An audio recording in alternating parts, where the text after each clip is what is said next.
Direction cosines and direction ratios, exercise 3 for class 12, page 725, serial number 559.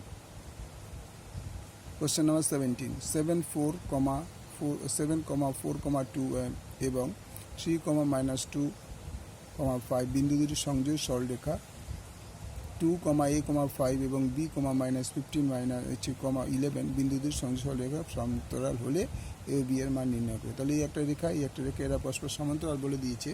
তাহলে এই point হচ্ছে 7, 4, 2 আর B point হচ্ছে 3, -2, -5। দ্বিতীয় রেখা a, 5 এবং b, -15, -11। তাহলে এদের দিক অনুপাত সমূহ কী কী হতে পারে? a1 = 3 - 7, 3 - 7। দ্বিতীয়টা থেকে প্রথমটা সাবস্ট্রাক্ট করতে হয়, বিয়োগ করতে হয়। তাই আছে 3 - 7 = -4, 4 - 2 মানে -2 -4। এটা পাশে মাইনাস হবে, এটা মাইনাস ছিলই আর এটা -4 হবে, তাহলে দ্যাট মিনস -6। c1 3 - 5 - 2, 5 - 2 = 3। এটা হলো এ বির দিক অনুপাত সমূহ। সিডি এর দিক অনুপাত সমূহ কি আছে? a2 b - 2, এটার থেকে এটা সাবস্ট্রাক্ট হবে b - 2, যেরকম আগেরটা হয়েছিল। তাহলে b - 2 b1 a -15 -a অর্থাৎ -15 থেকে এটাকে মাইনাস হবে। c2 হচ্ছে 11 - 5, 11 - 5 = 6। তাহলে আমরা a1 কী পেলাম? -4, b1 কী পেলাম? -6, c1 কী পেলাম? =3। a2 কী পেলাম? b - 2, b2 কী পেলাম? -15 - 6, c2 পেলাম 6। তাহলে সমান্তরাল সরলরেখার সূত্র আমরা জানি a1/a2 = b1/b2 = c1/c2। তাহলে আমরা এই আকারেই সাজাবো a1 a2 মানগুলো। দেখো, তাহলে a1 এর জায়গা ছিল 4 -4, a2 ছিল b - 2, ঠিক আছে, ইকুয়াল টু এখানে b1 b2 আছে। b1 হচ্ছে -6 আর b2 হচ্ছে -15 - a equal to c1 c2। c1 এখানে কত হচ্ছে? 3 আর c2 হচ্ছে 6, 3/6। তাহলে আমরা কি করব? এটা ইকুয়াল টু এটাকে একবার ধরবো, আবার এইটা ইকুয়াল টু এইটা, অর্থাৎ এইটা ইকুয়াল টু এটা ধরে আমরা বিটা পাবো, এইটা ইকুয়াল টু এটা লিখে আমরা এটা পাবো। তাহলে আমরা প্রথমে এটার সঙ্গে এটা ইকুয়াল টু করলাম, যেহেতু তিনটেই a1/a2 = b1/b2 = c1/c2 আছে, তাই আমরা এইভাবে নিতে পারি। তার মানে এরকম এটাকে a1/a2 = c1/c2 লিখতে পারি, আবার b1/b2 = c1/c2 লিখতে পারি।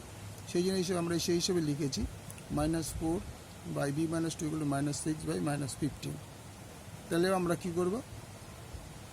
এইটা ইকুয়াল টু এই, অর্থাৎ a1/a2 = প্রথমে c1/c2। তাহলে এইটা ইকুয়াল টু এটা, তাই নিলাম -4b - 2 3/6, বা ক্রস গুণ করলাম 3 দিয়ে এটাকে গুণ করছি, b - 2 ইকুয়াল টু -4 × 24, 3 দিয়ে গুণ করে 3b - 6 ইকুয়াল টু -24, 3b 6টাকে ওপাশে পাঠালাম, -24 থেকে 6 প্লাস হলো, তা 3b ইকুয়াল টু -18। তাহলে b ইকুয়াল টু -18/3 = -6।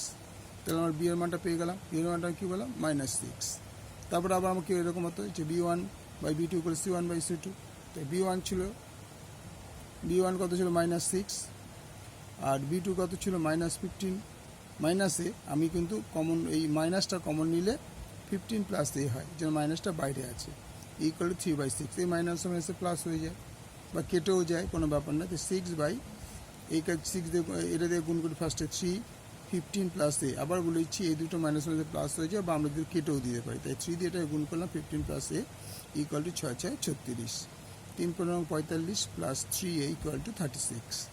তাহলে 3a = 36 - 45।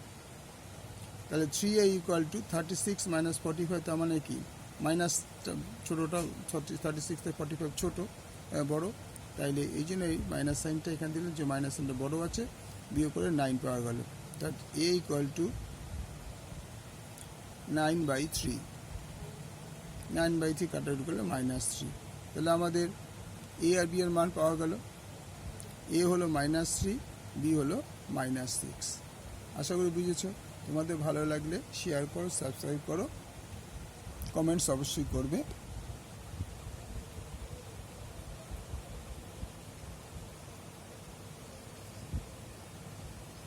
Okay, thank you.